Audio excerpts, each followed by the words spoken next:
The church was full, and every single person inside, it was about to watch a man's entire life fall apart in front of them. Nobody knew it yet. Not the guests in their pressed suits and pearl necklaces. Not the photographer crouched by the altar, waiting for the perfect shot. Not even the groom, standing tall in a black tuxedo that cost more than most people's cars, his hands folded in front of him, his heart beating so hard he could feel it in his throat. His name doesn't matter yet. What matters is the look on his face, the look of a man who had built an empire from nothing, who had survived betrayal, poverty, and heartbreak, and who believed, truly believed, that today was the day he finally got to be happy. He was wrong. The doors at the back of the church opened, and the woman he loved began to walk toward him in a white dress that seemed to glow under the light pouring through the stained glass windows. She was beautiful. She was smiling, and she was carrying a secret so big it would destroy everything he had ever built. She reached the altar. She took his hands. The priest opened his mouth to begin the ceremony, and then the billionaire did something no one expected. He looked down at her stomach, the small, unmistakable curve she had been hiding under layers of silk and lace for months. And he asked a question that made the entire church go still. "Who is the father of your child?" The words hung in the air like smoke. Somewhere in the third row, a woman gasped. The priest froze with his hands still open. The bride's smile cracked, just slightly at the corners. And then she turned. Slowly, deliberately, she lifted one trembling hand, and she pointed not at a stranger in the crowd, not at some nameless man nobody recognized, but at someone the groom trusted more than anyone else alive. The room went silent. Before we go any further into this story, if you want to know exactly who she pointed at and why what happens next will completely destroy this family, hit subscribe right now, drop a comment telling me where you're watching from, and share this with someone who loves a good betrayal story. Because what you're about to hear gets so much worse before it gets better. Now, let's go back to the beginning, back to where all of this started. 3 years earlier, none of this seemed possible. The billionaire's name was Weston Cole, and at 38 years old, he was already one of the most talked about men in the country. He had built his company from a single small office with 2 employees into a global business worth billions of dollars. He was smart. He was disciplined. He worked 18-hour days and rarely smiled, because smiling, to him, felt like a luxury he hadn't earned. He had grown up with nothing. His mother worked 2 jobs just to keep the lights on, and his father left before Weston was old enough to remember his face.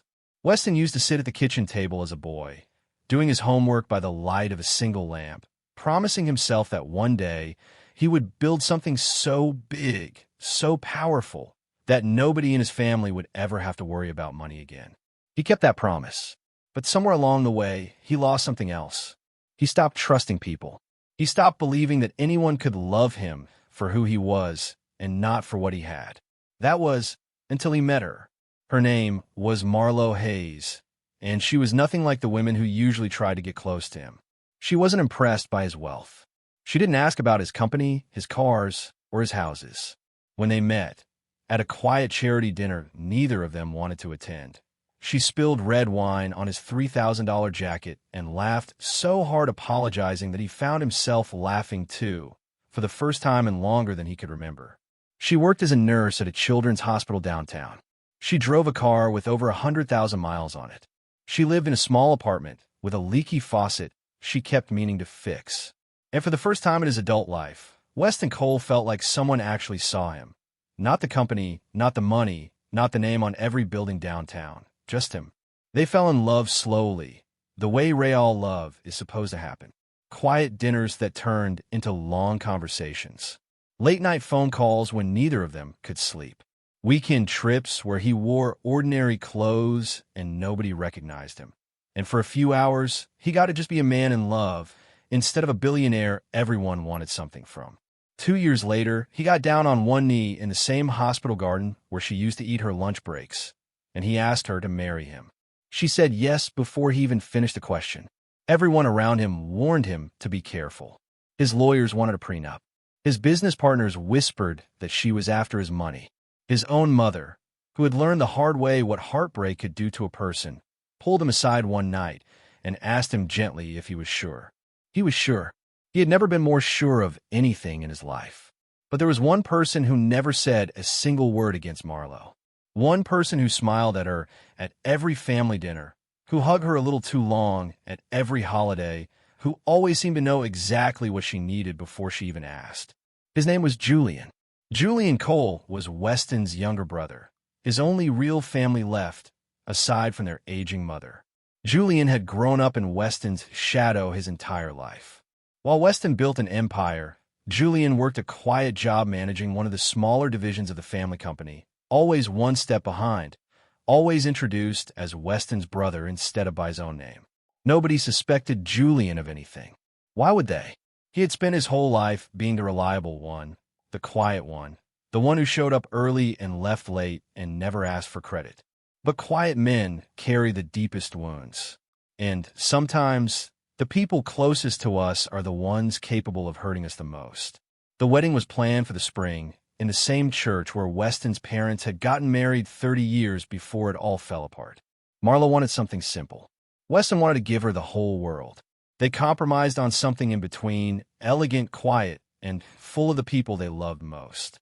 In the months leading up to the wedding, Marlo started pulling away. Small things at first. She stopped answering his calls as quickly. She canceled dinner plans, claiming exhaustion from work. She started spending long hours helping Julian with a charity gala the company was hosting, hours that stretched later and later into the night. Weston noticed, but he told himself it was nothing. Wedding stress, long work hours. He trusted her completely, and more than that, he trusted his brother. Julian had never given him a single reason to doubt him in 38 years. He should have paid closer attention. 2 months before the wedding, Marlo found out she was pregnant. She sat alone in her apartment bathroom for almost an hour, staring at the test in her shaking hands, doing the math over and over again in her head, praying she was wrong, praying the numbers didn't add up the way she was terrified they did. She told Weston that same week. He cried. Actual tears, the kind he hadn't let himself feel since he was a boy, and he pulled her into his arms and told her this baby was the greatest gift he had ever been given. He immediately started planning nursery colors. He immediately started imagining a life he never thought he'd get to have. He had no idea the timeline didn't line up the way it should have. Marlo knew, and she carried that secret alone, night after night, terrified of the moment someone would ask the one question she didn't have an honest answer to. The night before the wedding, Julian showed up at Marlo's apartment. He told himself it was to drop off paperwork for the reception. That was the lie he repeated in his head the entire drive over. But when she opened the door and their eyes met, and neither of them said anything for a long, heavy moment, they both knew this wasn't about paperwork. "You have to tell him," Julian said quietly.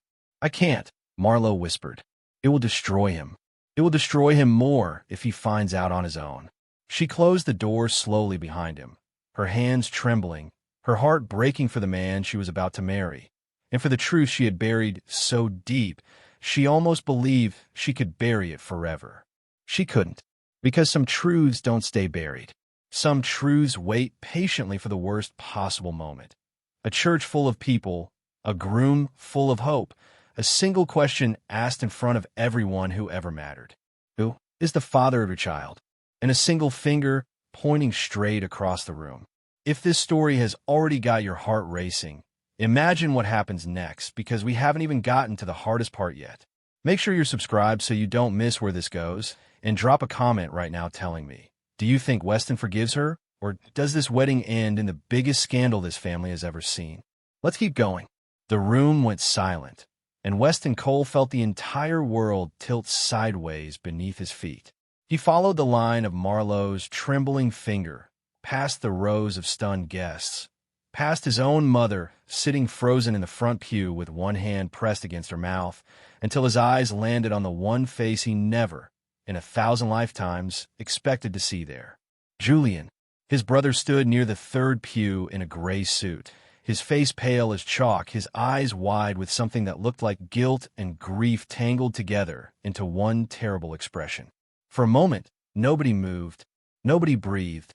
The priest still had his hands open mid-sentence, the words of the ceremony frozen halfway out of his mouth. Weston laughed. It was a short, broken sound, more disbelief than humor. "No," he said quietly, shaking his head. "No, that's not funny." But Marlo wasn't laughing. Tears were sliding down her cheeks, cutting clean lines through her makeup, and her hand was still raised, still pointing, as if her body had made the confession before her mind could stop it. "Weston," she whispered, "I'm so sorry. I wanted to tell you. I tried so many times, I just—" "Say it," Weston said. His voice had gone flat and cold, the voice he used in boardrooms right before he ended someone's career. "Say out loud. Right now. In front of everyone." Marlo closed her eyes. When she opened them again, they were full of tears, but her voice came out steady, like she had rehearsed this exact moment in her head 100 times, hoping it would never actually come. "Julian is the father." The church exploded into whispers. Somewhere behind him, Weston heard his mother let out a small, broken cry. Somewhere to his left, a guest dropped a program on the marble floor, and the sound of it hitting the ground felt louder than a gunshot. Weston didn't move. He stood perfectly still at the altar in his $3,000 tuxedo, staring at the woman he had planned to spend the rest of his life with, and the brother he had trusted since the day he was born, and he felt something inside his chest crack clean in half. "How long?" he said quietly. "Weston, how long?" he said again, louder this time, sharper. "How long has this been going on?" Julian finally stepped forward, out of the pew, his hands raised like he was approaching a wounded animal. "It was one night," he said. "One night, months ago. It was a mistake. It didn't mean anything. I swear to you it—" "One night doesn't make a baby," Weston said, his voice shaking now, the calm finally cracking. "One night is a mistake.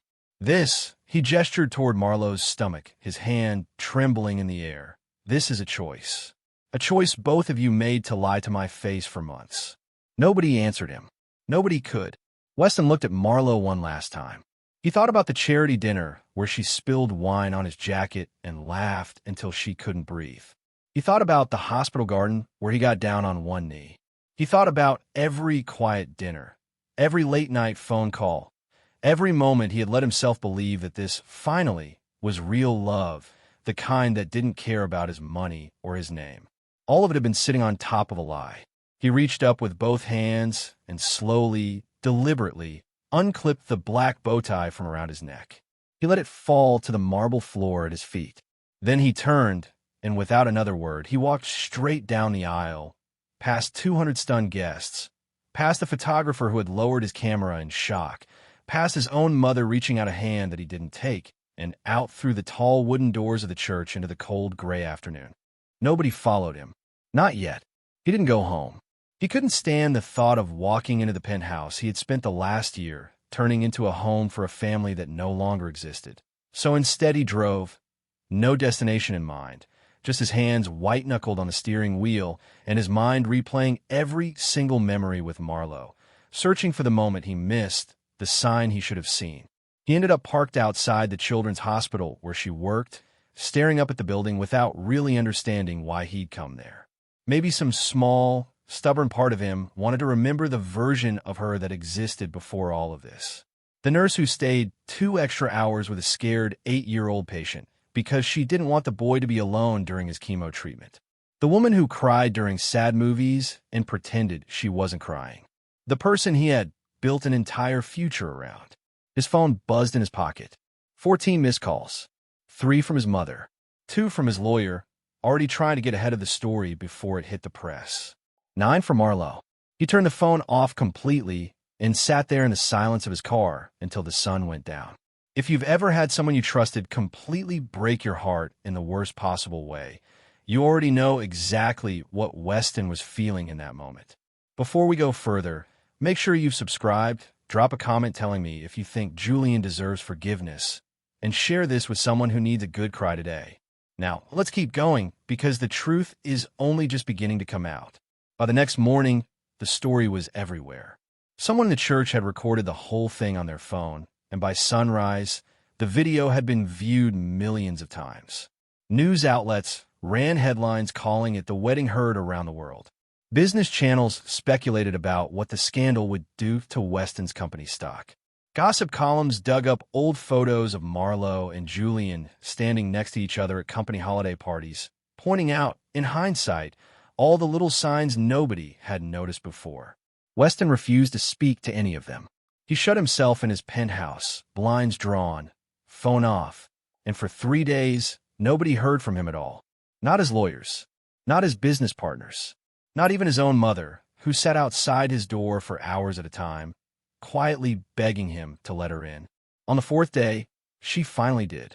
She used her old key, the one Weston had given her years ago in case of emergencies, and she found her son sitting on the floor of his living room in the same wrinkled dress shirt he'd been wearing since the wedding, surrounded by empty coffee cups, staring blankly at a photo of himself and Marlo from the night he proposed. "You need to eat something," she said gently, lowering herself onto the floor beside him, ignoring the ache in her knees. "I don't understand," Weston said quietly, not looking at her. "I gave her everything. I trusted her with everything. And she chose him. My own brother." His mother was quiet for a long moment.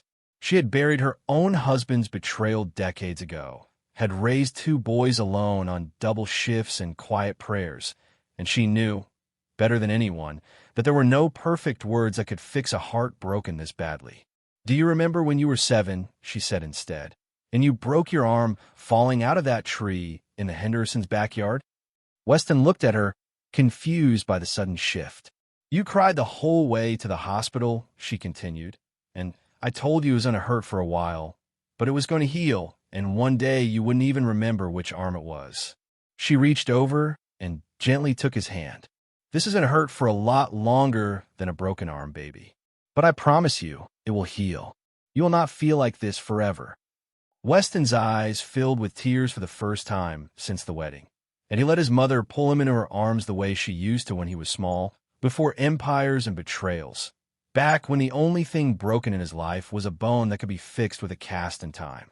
"I don't know how to trust anyone again," he whispered. "I know," his mother said softly, "but you will. Not today, maybe not this year, but you will." 3 weeks passed before Weston left his penthouse. When he finally did, it wasn't for business, and it wasn't to confront Marlo or Julian, though both of them had tried, repeatedly, to reach him. Instead, he drove 2 hours outside the city to a small lake house his family had owned since before he was born. The one place that had never been photographed, never been written about, the one place that still felt like it belonged to the boy he used to be before all the money and all the noise. He spent his days there in near silence. He chopped what he didn't need for a fire he barely used. He walked the same stretch of shoreline every morning and every evening, his hands shoved deep in his coat pockets, his mind slowly, painfully, starting to untangle itself from the wreckage of the life he thought he was going to have. It was on one of those walks, nearly a month into his self-imposed exile, that he met her. She was sitting on a fallen log near the edge of the water, sketching the tree-line in a worn notebook, so focused on her drawing that she didn't hear him approach until his footsteps crunched too close on the gravel. She looked up, startled, and for a moment neither of them said anything. She had kind eyes, tired in a way that suggested she'd been through something hard of her own, and dark hair pulled back in a loose braid that had come undone in places from the wind. She wasn't wearing makeup. She wasn't wearing anything designer. She looked, more than anything, like someone who had come to this lake for the exact same reason he had, to disappear for a while. "Sorry," she said, closing her notebook. "I didn't think anyone else came out this far." "You're fine," Weston said. "I don't own the lake." A small, surprised laugh escaped her, like she hadn't expected him to be funny. "Could have fooled me. You got that look." "What look?" "Rich, brooding, recently heartbroken." She tilted her head, studying him with an openness that caught him completely off guard, used as he was to people who studied him for what they could get, not who he actually was. "Am I close?" Weston almost smiled. "Almost. 2 out of 3. Which one's wrong?" "The rich part's accurate too, unfortunately." This time she really did laugh, and the sound of it, easy, unguarded, entirely unimpressed by him, was the first thing that had made Weston feel like a normal person in almost a month. Her name was Hollis. She told him she was renting the cabin 2 properties down for the summer, trying to finish a series of paintings for a gallery show she was terrified nobody would come to. She didn't ask his last name. She didn't ask what he did for a living. When he mentioned, carefully, almost as a test, that he ran a company, she simply nodded and said, "That's nice," and went back to sketching, completely uninterested in pursuing the topic further. He didn't know it yet, standing on that quiet shoreline with a stranger who didn't want anything from him, but he had just met the person who was going to help him remember what it felt like to be loved for exactly who he was. He also didn't know that back in the city, Marlowe was standing in a doctor's office, staring at a piece of paper that was about to change everything he thought he understood about that wedding day, a piece of paper that would prove the story was far from over. If you're wondering what's on that paper, you already know what you need to do. Subscribe now, so you don't miss it, comment below with your prediction, and share this with someone who loves a plot twist. Let's keep going because this story just got a lot more complicated. 2 days after their first meeting by the lake, Weston found himself walking the same stretch of shoreline at the same time every morning, telling himself it was a coincidence, knowing full well it wasn't. Hollis was usually there, sketchbook balanced on her knees, a thermos of coffee steaming beside her on the log. She never made a big deal out of his showing up. She never asked him to sit, and she never asked him to leave. She simply kept sketching, and eventually, without either of them announcing it, he started sitting down beside her. They talked about nothing important at first. The weather, the stubborn family of geese that had taken over the dock, a raccoon that kept stealing food from her porch and that she'd started, against her better judgment, naming. It took nearly 2 weeks before he told her the truth. They were sitting by a small fire she'd built on the beach, the sun long gone, the lake black and quiet in front of them. When she finally asked the question she'd clearly been holding back since the day they met. "You gonna tell me what happened to you? Or are we just gonna keep pretending you're a normal guy who happens to own 3 different watches worth more than my car?" Weston stared into the fire for a long moment. Then, slowly, in a voice quieter than she'd heard from him before, he told her everything. The wedding. The question he'd asked at the altar. The finger pointing across the room. His brother's name coming out of the woman he loves' mouth like a confession she'd been carrying for months. Hollis didn't gasp. She didn't reach for her phone to look up the story, even though he could tell by the way her eyes widened slightly that she recognized the headlines now attached his face. She just listened, quiet and steady, until he finished. "That's the worst thing I've ever heard," she said finally. "I'm so sorry. Everyone keeps telling me it'll get easier." "Does it feel easier?" "No," he admitted. "It feels like someone reached into my chest and pulled something out, and I don't know what to fill the space with."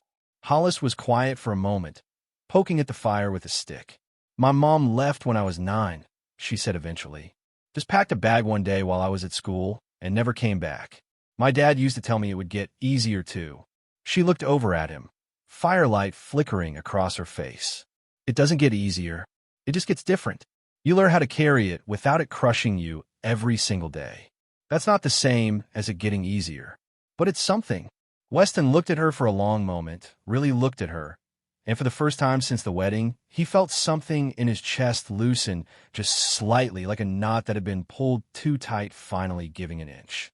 "Thank you," he said quietly, "for not pretending it's simple." "Nothing worth feeling is simple," Hollis said, and went back to poking the fire. Back in the city, Marlowe sat in a small clinic examination room, her hands folded tightly in her lap, waiting for a doctor to come back with results that would either confirm the worst chapter of her life or somehow, impossibly, offer her a way out of it. She hadn't spoken to Weston in a month. Every message she sent went unanswered. Every call went straight to voicemail. She didn't blame him. She had replayed that moment at the altar every single day since it happened. And every single time, she hated herself a little more for how she had let it unfold, for not telling him the truth months earlier, in private, with kindness, instead of letting it explode in front of everyone he loved. But something had been eating at her for weeks now, a small stubborn doubt she couldn't shake. The timeline, the dates. She had done the math so many times in the panic of that first pregnancy test that she'd convinced herself of the worst possible answer before she'd ever actually confirmed it.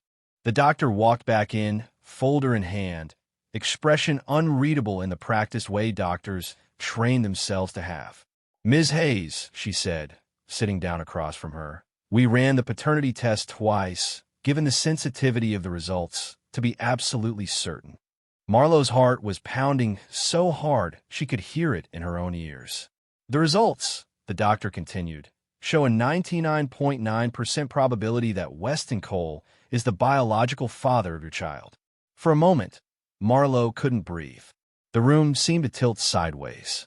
She had been so certain, so utterly convinced by her own panicked math on that bathroom floor months ago, that she had never once questioned it, never once considered that fear and shame could make a person believe something devastating before they'd actually confirmed it was true. "That's not possible," she whispered. "I was so sure." "I understand this is a lot to process," the doctor said gently. "But the science is very clear. This is Weston's child."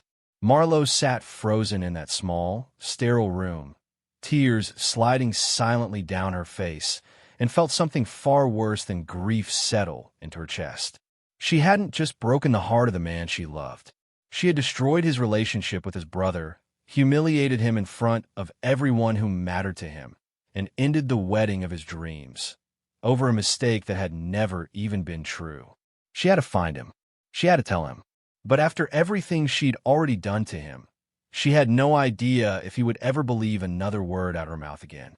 Julian, for his part, had spent the weeks since the wedding in a private hell of his own making. He hadn't gone into the office. He hadn't answered a single call from the board, who were scrambling to control the fallout of the scandal threatening to sink the family company's stock price. He sat alone in his apartment most nights, staring at the wall, replaying the single worst decision of his life on a loop he couldn't turn off. It had happened 5 months before the wedding, during a night that still felt, in his memory, like it belonged to someone else. He and Marlowe had stayed late at the office finalizing details for the charity gala, and somewhere between exhaustion and too much wine at the celebration dinner afterward, something had happened that neither of them ever intended, and that both of them regretted the instant it was over. He had told himself, in the months since, that it was a one-time mistake buried deep enough that it would never surface. He had watched Marlowe's stomach grow with a private terror he never spoke a word of, doing his own frantic math, arriving at the same devastating conclusion she had. He hadn't wanted to destroy his brother's life. He told himself that every single day. But somewhere underneath the guilt, in a place he was deeply ashamed of, there was another feeling he had never let himself examine too closely.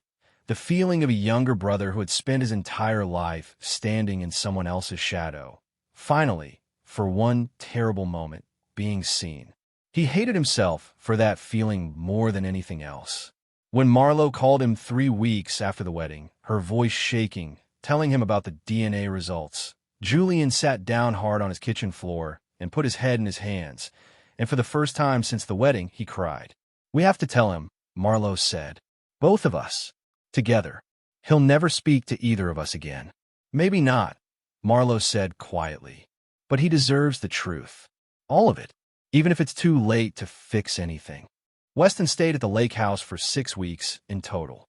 In that time, something quiet and unexpected had grown between him and Hollis. Not rushed, not desperate the way his relationship with Marlowe had felt in hindsight, but slow, steady, built on mornings spent in comfortable silence and evenings spent talking about everything and nothing at all.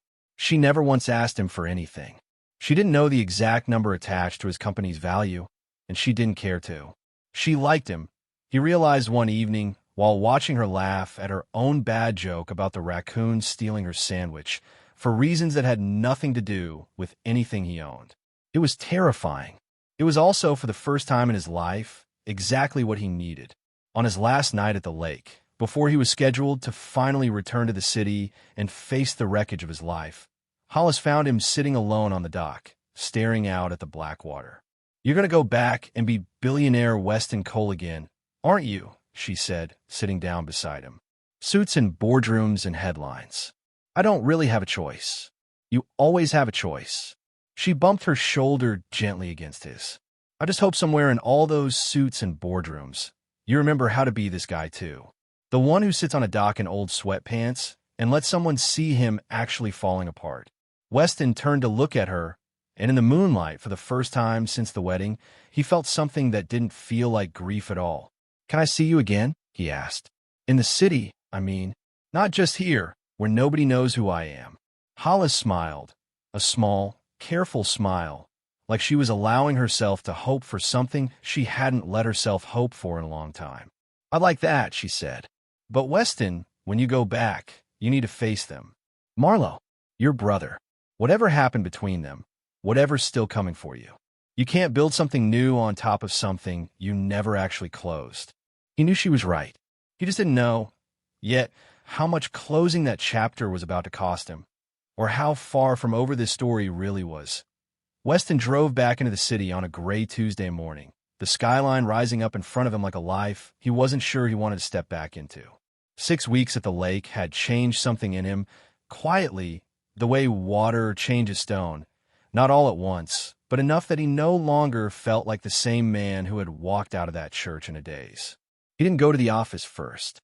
He didn't call his lawyers or his mother or anyone from the board, still anxiously waiting to see if their CEO had a plan for handling the scandal that had cost the company nearly 4% of its stock value in a single week.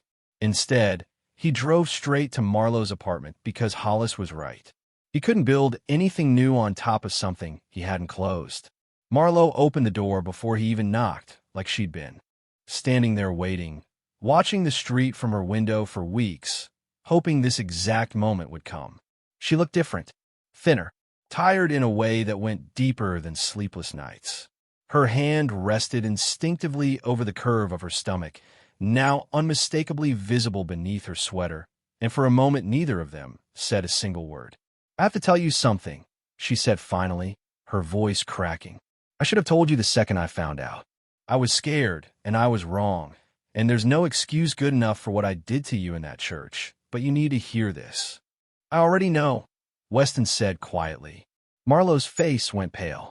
"You know, I had my own test run privately 2 weeks ago, through my own doctor." He reached into his coat pocket and pulled out a folded piece of paper, the edges worn soft from being opened and refolded a dozen times on the drive back to the city. "The baby is mine, Marlo." She started crying before he even finished the sentence. And it wasn't relief exactly, not fully. It was something heavier, something tangled up with shame and grief and a year's worth of secrets finally cracking open in the daylight. "I did the math wrong," she whispered. "I was so scared and so ashamed of what happened with Julian that I convinced myself it had to be true before I ever actually confirmed it. I ruined everything. I ruined your wedding, your relationship with your brother. I humiliated you in front of 200 people, and it was never even." "Marlo."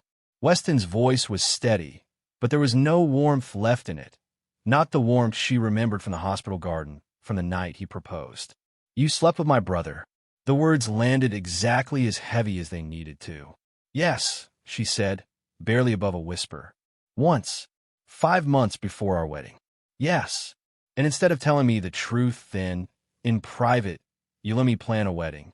You let me stand at an altar in front of everyone I love and ask you a question you already knew the terrifying answer to, because you'd already convinced yourself of the worst version of it." Marlo had no defense for that. There wasn't one. "I'm not here because I forgive you," Weston said quietly. "I don't know if I ever will. I'm here because that baby is mine, and no matter what happened between us, no matter what you did, my child didn't do anything wrong. I'm going to be a father to my son or daughter. That's not up for negotiation. But you and I," he shook his head slowly, "we're done. We've been done since the moment you pointed across that room." He turned to leave, and Marlo's voice stopped him at the door, small and broken. "Julian never wanted to hurt you," she said. "For what it's worth. He hated himself for it every single day." Weston didn't turn around. "So did you," he said, "and it happened anyway." He walked out and closed the door quietly behind him, and for the first time since the wedding, he didn't feel like his chest was going to cave in. He felt something else instead. The strange, hollow calm of a man who had finally stopped waiting for an explanation that could never make things right. He found Julian 2 days later, sitting alone at the small kitchen table in the apartment he'd lived in since college. The same modest apartment he'd refused to upgrade even after Weston had offered, more than once, to buy him something nicer. Julian looked up when Weston let himself in with the spare key he still, for some reason, hadn't given back. He didn't say anything. He looked like a man who had been waiting for this exact moment for weeks, dreading it and hoping for it in equal measure. "You could have told me," Weston said, standing in the doorway. "The day after it happened, you could have called me and said, 'I made a terrible mistake, and I need to tell you something.' Instead, I found out at my own wedding, in front of 200 people, watching the woman I loved point across the room at my own brother." "I know," Julian said quietly. "I've relived every version of that conversation 1,000 times since. I know exactly what I should have done. Why didn't you?"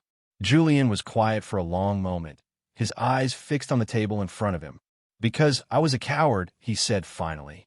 "And because some part of me I'm not proud of, that I hate more than I've ever hated anything. Some part of me liked being the one she wanted, even for one night. My whole life, I've been Weston's brother, the quieter one, the one who works late and never gets a credit. And for one night, I wasn't that. And then I spent 5 months hating myself for it, terrified of exactly what happened at that altar, too much of a coward to stop it before it destroyed everything." Weston's jaw tightened. "You almost let me marry a woman while believing that baby was yours. You let me stand up there and humiliate myself." "I know," Julian said, his voice breaking. "I know, and I will regret it for the rest of my life. You're my brother, Weston. You're the only family I have left besides Mom, and I let one night of feeling seen destroy that. There's no version of an apology big enough for what I did to you." Weston stood in the doorway for a long moment, feeling the full weight of 38 years of brotherhood, birthday parties and shared bedrooms, and Julian's hand on his shoulder at their father's absence, at every milestone, every hard year, collapsing under the weight of one night neither of them could take back. "I don't know if I can forgive you," Weston said finally. "Not yet. Maybe not for a long time. But I'm not going to pretend you don't exist either. You're still my brother. That doesn't change, even now. It's just going to take time before I can look at you without seeing that church." Julian nodded, tears sliding silently down his face.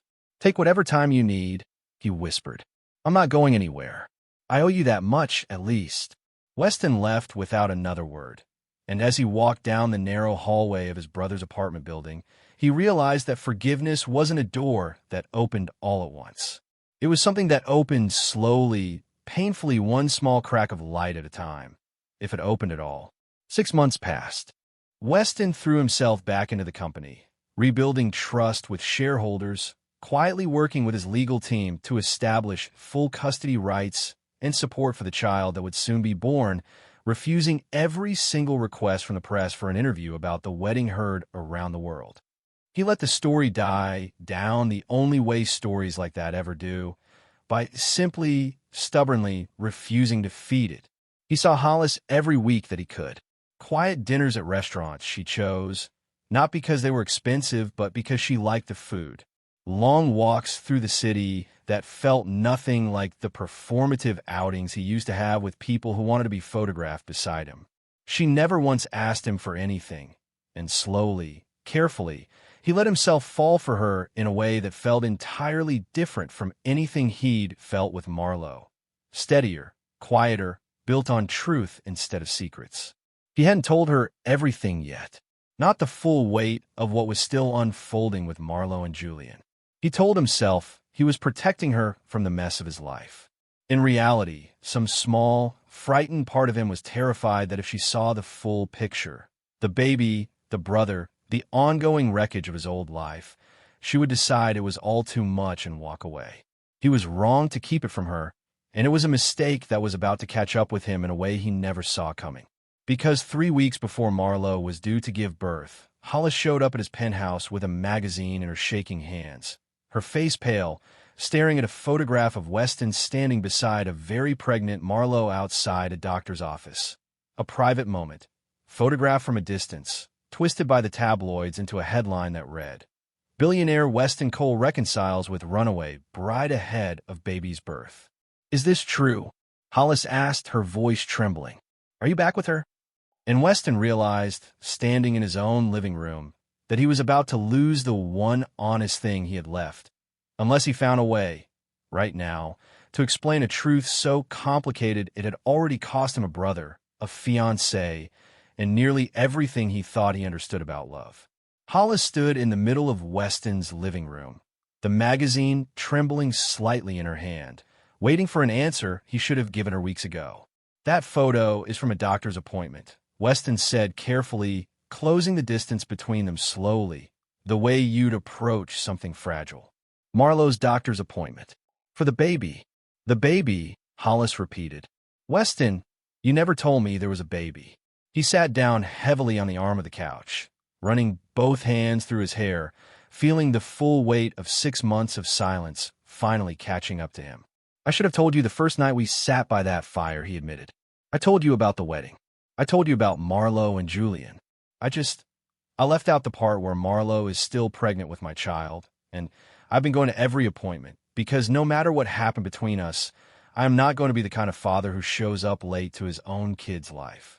Hollis set the magazine down slowly on the coffee table, her arms wrapping around herself like she was trying to hold something together.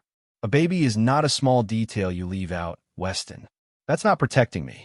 That's lying by omission, and it's exactly the kind of thing that makes a person feel like a fool when they find out from a tabloid instead of from you. You're right, Weston said quietly. You're completely right, and I'm sorry. I was scared. Scared of what? That if you saw the whole picture, the baby, my brother, everything still unresolved with Marlowe, you'd realize I'm not actually the simple guy you met on that dock. That I come with an entire wreckage of a life attached to me, and you'd decide it was too much. Hollis was quiet for a long moment, studying him with those same kind, tired eyes that had made him feel human again for the first time in a year. Weston, she said finally, I fell for you at a lake, wearing sweatpants, telling me about a raccoon. I didn't fall for a man with no baggage. Nobody our age has no baggage. I fell for how you carried yours, quietly, honestly, without making me guess at it. She paused. Until now. I'll do better, Weston said. I promise you, I'll do better. I need you to actually mean that, Hollis said. Because I've watched someone I loved lie to me by leaving things out before. It doesn't feel any different than a real lie. It just takes longer to notice. Weston reached for her hand, and to his relief, she let him take it. There's nothing else, he said. I promise. Marlowe and I are done. Completely. I'm going to be a father to this child, and that's going to require me to be around Marlowe sometimes at appointments, eventually for custody arrangements, but there is no version of us getting back together. I need you to know that, and I need you to know I want you here for whatever comes next, if you'll still have me. Hollis studied him for a long moment, and then, slowly, she nodded. Okay, she said, but no more secrets. Not even small ones you think you're protecting me from. Deal. Deal, Weston said, and meant it with everything he had left. 3 weeks later, in the middle of a Tuesday afternoon, Weston's phone rang while he was in a board meeting, and the second he saw Marlowe's name on the screen, he excused himself from the room without a word of explanation. It's time, Marlowe said, her voice tight with pain. Weston, it's happening now. He made it to the hospital in 11 minutes, breaking every speed law in the city, his heart pounding harder than it had at any point in his entire career, harder than any boardroom negotiation, harder than the moment he'd asked Marlowe to marry him in that hospital garden a lifetime ago.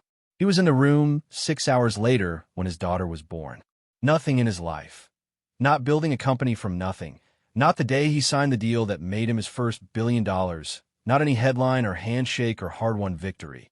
Had prepared him for the moment the nurse placed his daughter in his arms, and he looked down at her tiny, scrunched-up face for the very first time. He named her June, after his grandmother, the only person in his childhood who had ever made him feel completely, unconditionally loved. He sat in that hospital chair for hours, just holding her, memorizing the weight of her, the sound of her small breathing while Marlowe slept exhausted in the bed nearby, and a nurse quietly checked in every so often to make sure everyone was comfortable. For the first time since the wedding, Weston Cole felt something he hadn't let himself feel in months. He felt whole. Hollis met June for the first time 3 weeks later, at Weston's penthouse, her hands visibly shaking as she held the tiny baby for the first time, terrified of doing something wrong, terrified of this new, enormous responsibility of loving a man who came with a child that wasn't hers. "She's perfect," Hollis whispered, tears in her eyes, watching June's tiny fingers wrap instinctively around her own. "Weston, she's absolutely perfect. I need you to know," Weston said quietly, sitting down beside her, "that I'm not asking you to be her mother. Marlo is her mother, and always will be, no matter what happens between the two of us. But I'm asking you to be someone June gets to grow up knowing love her father. If that's something you want." Hollis looked down at the sleeping baby in her arms, then back up at Weston, and for the first time since that photograph had shaken her whole world 3 weeks earlier, she smiled without any fear in it all. "I want that," she said softly. "I want that more than I've wanted almost anything." For a few months, things felt impossibly like they were finally settling into something good. Weston co-parented carefully and respectfully with Marlo, who had moved into a smaller apartment closer to the hospital where she worked, determined to build a stable, honest life for her daughter, even if it wasn't the life she'd once imagined. Julian remained mostly absent, still working through his own guilt from a careful distance, sending gifts for June's birthday and Christmas that Weston allowed, slowly, cautiously, without yet inviting him back into the closer parts of his life. And Hollis steady, honest, unimpressed by anything except the man underneath the money, became something Weston hadn't let himself believe he deserved after everything that had happened. But peace, in stories like this one, never lasts as long as you want it to. Because 4 months after June was born, Weston's lawyer called with news that would unravel everything all over again. A discovery buried in his father's old estate documents, forgotten for decades, that was about to reveal a secret far bigger than any wedding day betrayal. One that would change not just Weston's future, but the entire truth of where his family's fortune had actually come from. The call came in on a Thursday afternoon, and Weston almost let it go to voicemail. He was sitting on the floor of his living room, June propped against his knee, watching cartoons with the kind of complete, undivided attention only a 4-month-old could bring to a screen full of colors, when his phone lit up with his lawyer's name. He answered on the 4th ring, tucking the phone between his ear and shoulder while June gripped his finger with her whole tiny fist. "Weston," his lawyer said, and something in his voice, careful, measured, the tone lawyers use right before they deliver news that's going to change everything, made Weston sit up straighter. "We found something while finalizing the estate transfer paperwork. Something in your father's old files. I think you need to come into the office. Just tell me now." There was a pause on the line. "It's about how your father originally acquired his controlling stake in coal industries. There's documentation here, old partnership agreements, buyout records, that suggest the company wasn't entirely his to build in the first place." Weston felt something cold settle in his stomach. "What are you talking about?" "There was another founder," his lawyer said quietly. "A silent partner, back before you were born. Someone who put up half the original capital, and who, according to these documents, was pushed out of the company under circumstances that look, legally speaking, extremely questionable. If this is true, Weston, there could be a legitimate claim against the company, against everything you've built on top of it." Weston sat frozen on his living room floor, his daughter's small hand still wrapped around his finger, and felt the ground shift beneath him for the second time in less than a year. "Who was the partner?" he asked, his voice barely above a whisper. His lawyer hesitated. "His name was Robert Ashworth," he said. "He died almost 15 years ago. But Weston, he had a daughter, and according to public record, she's still alive." Weston closed his eyes, his mind racing through a dozen terrible possibilities at once. And somewhere deep in his gut, a feeling he couldn't quite name began to take shape. The unmistakable, sinking sensation of a man who was about to learn that everything he thought he knew about his own family, his own fortune, his entire life, had been built on a foundation far shakier than he ever imagined. "Find her," Weston said quietly. "I need to know exactly who Robert Ashworth's daughter is." His lawyer was quiet for a long moment. "Weston," he said carefully, "I think you should sit down for this part, if you're not already." "I'm already sitting down. Just tell me." Her name is Hollis Ashworth. The room went silent, and Weston felt his entire world tilt sideways for the second time that year because the woman he had fallen in love with by a quiet lake, the woman holding no secrets, asking for nothing, loving him for exactly who he was underneath the money, was the daughter of the man his own father may have betrayed to build the empire Weston had spent his entire life protecting. Weston sat perfectly still on the floor of his living room, the phone pressed to his ear, his daughter's fingers still curled trustingly around his own, and for a long moment he couldn't make himself say a single word. "Weston," his lawyer said, "are you still there?" "I'm here," Weston said quietly. "Send me everything you have. Every document. Tonight." He ended the call and sat there in the fading afternoon light, looking down at June's small sleeping face, trying to make sense of something that refused to make sense. Hollis, the woman who had never once asked him for anything. The woman who had met him as a stranger by a lake, with no idea who he was, no interest in his money, no agenda he could find no matter how hard he searched for one. Was any of it real? Or had he, once again, let himself fall for a lie dressed up as love? He didn't sleep that night. He sat at his kitchen table with a folder of documents his lawyer had sent over, reading through faded partnership agreements from 30 years ago, buyout papers with his father's signature at the bottom, and a termination letter that painted a picture of a business partnership ended far less honorably than his father had ever admitted. Robert Ashworth had put up half the money to start what would eventually become Coal Industries. 18 months later, through a series of legal maneuvers that looked, in hindsight, deeply questionable, he had been pushed out entirely, left with a small settlement and a signed agreement never to speak publicly about his role in building the company. He had died 15 years ago, according to the file, quietly, in a small house 2 states away, having never remarried, having raised one daughter alone after his wife passed when the girl was young. Hollis. Weston showed up at Hollis's apartment before sunrise, the folder tucked under his arm, his eyes red from a sleepless night, his chest tight with a fear he hadn't felt since the moment Marlowe pointed across that church. Hollis opened the door in an old sweatshirt, hair messy from sleep, and the second she saw his face, her expression shifted from confusion to concern. "Weston, what's wrong? What happened?" "Robert Ashworth," Weston said. "Tell me that name means nothing to you." Hollis went very still. All the color drained slowly from her face, and in that single silent moment, Weston felt his heart break for what felt like the 100th time that year. "That's my father," she whispered. "How do you know that name?" "He was my father's business partner," Weston said, his voice shaking now. "Before Coal Industries was Coal Industries. Your father put up half the money to start it, and my father pushed him out and built an empire on top of what should have been half his."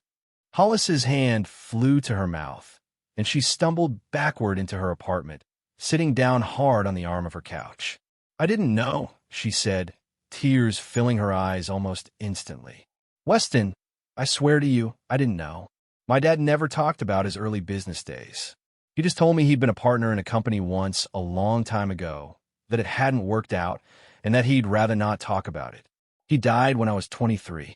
I never even knew the company's name." "You expect me to believe that," Weston said, and hated the coldness in his own voice even as it came out, hated that this was the second time in a year he'd stood in front of a woman demanding an explanation for a betrayal he desperately hoped wasn't true. "You show up at a lake 2 hours from the city, right when I'm at my lowest, and it just happens to be your father whose company my family stole." Hollis stood up, anger cutting through her tears now. "I didn't show up anywhere, Weston. I was renting that cabin for the entire summer before you ever got there. You're the one who wandered onto my beach. And if you actually think for 1 second that I orchestrated meeting a heartbroken stranger by a lake, hoping he'd turn out to be the son of a man who ruined my father's life, a connection I didn't even know existed until 30 seconds ago, then you don't know me at all. And honestly, maybe you never did." The silence between them stretched long and painful. "I need to think," Weston said finally. "So do I," Hollis said, her voice quiet now, wounded, "because apparently the man I fell in love with still thinks, deep down, that everyone in his life is hiding something from him. And I'm so tired, Weston, of being punished for lies other people told." Weston left without another word, And as he walked down the stairs of her building into the cold morning air, he realized he had just made the exact same mistake with Hollis that he'd once made with Marlowe. He had let fear speak before trust had a chance to. He spent the next several days buried in his father's old files, hiring an independent forensic accountant to trace every document, every signature, every dollar, determined to find the whole truth instead of the version that let him feel comfortable. What he found made him sick to his stomach. His father had not simply outmaneuvered a business partner in a hard negotiation. He had deliberately manufactured a cash flow crisis, using company funds to make it look as though Robert Ashworth had mismanaged the business, then used that manufactured crisis to force him into signing away his stake for a fraction of its true value. It was, in every sense that mattered, a betrayal every bit as calculated and cruel as anything Weston had experienced at his own wedding. The difference was, this time, Weston wasn't the victim. His own family was the villain. He thought about his father, a man who had died when Weston was 26, a man he had spent his entire adult life trying to make proud, a man whose legacy he had protected fiercely against every rumor, every lawsuit, every whisper of wrongdoing over the years. He had always assumed those rumors were jealousy. Now he understood they had been true all along. He called his mother that night, his voice heavy with a question he was almost afraid to ask. "Did you know?" he asked her. "About Robert Ashworth. About what Dad did to him." There was a long silence on the other end of the line. "I knew there was a partner once a long time ago," his mother said quietly. "I knew your father bought him out. I didn't know the details. Weston, I swear to you, your father didn't talk about the early years much. By the time I met him, the company was already his, already successful. I never asked too many questions. Maybe I should have." Weston closed his eyes, feeling the last comfortable illusion of his childhood quietly crumble away. "I have to make this right," he said. "Whatever that means. Whatever it costs." "Then do it," his mother said simply. "You've spent your whole life trying to be a better man than the world expected a rich man's son to be, Weston. This is exactly the kind of moment that proves whether that's true." Weston found Hollis a week later, back at the lake house, sitting on the same fallen log where they had first met, sketchbook open on her knees, though this time she wasn't drawing anything at all, just staring out at the water, lost in thought. He sat down beside her without asking, and for a long moment, neither of them said anything. "I had a forensic accountant go through every document connected to the founding of Coal Industries," Weston said finally. "Your father wasn't just a partner who walked away from a bad deal. My father manufactured a financial crisis to force him out. He stole half of what should have been your father's company, and he spent 30 years making sure nobody ever found out." Hollis turned to look at him, her eyes wide with shock. "I'm not telling you this to make excuses for myself," Weston continued. "I'm telling you because you deserve to know the whole truth, and because I already spoke to my lawyers. I'm restructuring 25% ownership of Coal Industries into a trust in your name. It's not going to undo 30 years of what my father took from your family, but it's what's right, and I should have offered it the second I found out, instead of standing in your apartment accusing you of scheming your way into my life." Hollis stared at him, stunned into silence.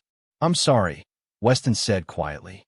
"I let one betrayal make me see betrayal everywhere, even in the one person who never gave me a single reason to doubt her. You didn't do anything wrong, Hollis. You never have. I was just too scared to trust that something good could exist in my life without a catch." Tears slipped silently down Hollis's face. "I don't want your company, Weston," she said. "I never wanted anything from you. I fell in love with a man on a dock in old sweatpants, not an empire." "I know," Weston said, "but this isn't about what you want. It's about what's right. Your father built something and had it taken from him, and lived the rest of his life without ever getting the truth, let alone justice. I can't change that he's gone, but I can make sure his daughter never has to wonder whether the world owes her something it never gave her." Hollis reached out and took his hand, the same way she had that very first night by the fire, and for a long, quiet moment, they simply sat there together, watching the water, two people who had both been shaped by betrayals that weren't their fault, finding something steady in each other despite it all. "I forgive you," she said softly. for showing up at my door, accusing me of something impossible. I understand why you did it. It doesn't mean it didn't hurt. But I forgive you. I don't deserve that so easily, Weston said. Maybe not, Hollis said, leaning her head against his shoulder. But I'm giving to you anyway. That's what forgiveness actually is, Weston. Not something people earn. Something people choose to give, even when it's hard. A year later, Weston stood in a small garden behind the lake house. June toddling unsteadily across the grass in a tiny white dress, chasing a butterfly with the kind of pure, uncomplicated joy only a 1-year-old could feel. Marlo stood nearby, laughing as she scooped her daughter up before she could tumble into the flower bed. The two of them having built, slowly and carefully, an honest co-parenting friendship neither of them had expected, but both were deeply grateful for. Julian stood a respectful distance away, invited back into the family gradually, a slow rebuilding of trust that would likely take years to fully heal, but had, at least, finally begun. And beside Weston, in a simple dress with wildflowers woven through her hair, stood Hollis. Not performing for cameras, not surrounded by 200 guests, just a small gathering of the people who actually mattered, gathered quietly by the same lake where two broken people had once found each other by accident. The priest asked if anyone had any objections. Nobody said a word, and when it came time for Weston to say his vows, he looked at Hollis, at June giggling in the grass behind her, at his mother wiping tears from her eyes in the front row, and he said the only thing that felt true enough to matter. I spent most of my life believing that love always came with a catch, he said, his voice steady despite the emotion behind it. That everyone who ever said they loved me actually wanted something else. You never wanted anything from me except the truth. And you taught me that real love doesn't come with conditions. It just comes quietly at the exact moment you stop looking for it. Hollis smiled through her tears, and outside, for the first time and longer than anyone could remember, the sun was shining without a single cloud in the sky.